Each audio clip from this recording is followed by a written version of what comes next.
If anyone is found slain, and lying in the field in the land which the Lord your God is giving you to possess, and it is not known who killed him, then you, your elders, and your judges shall go out and measure the distance from the slain man to the surrounding cities.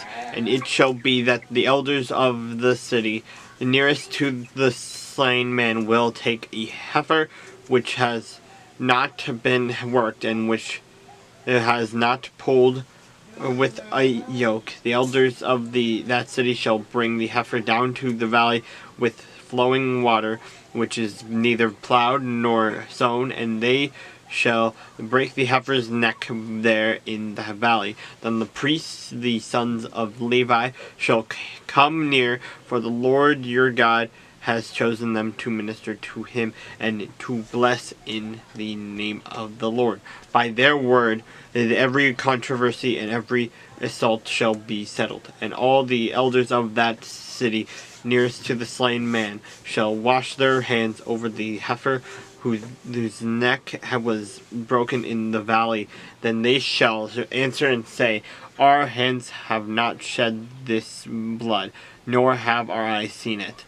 Provide atonement, O Lord, for your people Israel, whom you have redeemed, and do not lay innocent blood to the charge of your people Israel.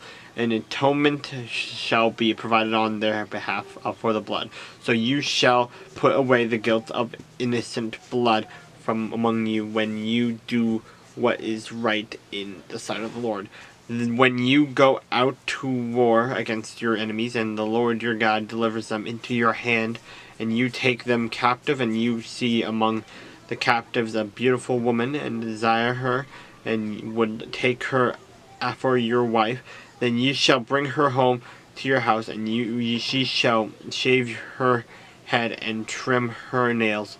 She shall put off the clothes of her captivity, remain in your house, and mourn your father and her mother, and a full month. After that, you may go into her and be her husband, and you shall be, and she shall be your wife. And it shall be, if you have no delight in her, then you shall set her free. But you certainly shall not sell her for money. You shall not treat her brutally, because you have humbled her.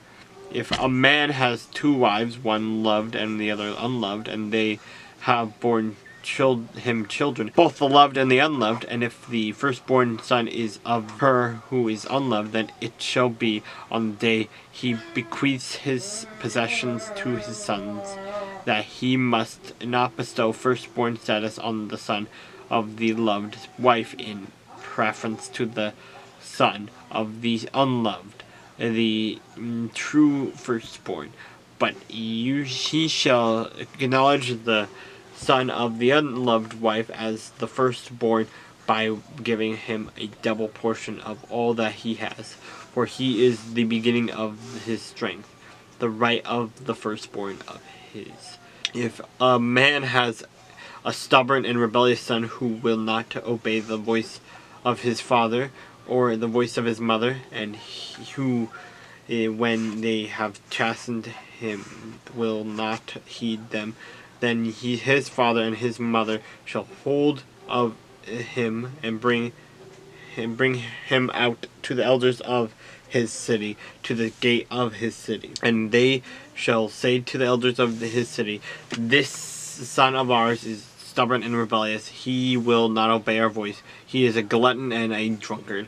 Then all the men of his city shall stone him to death with stones. You shall put away the evil from among you, and all Israel shall hear and fear.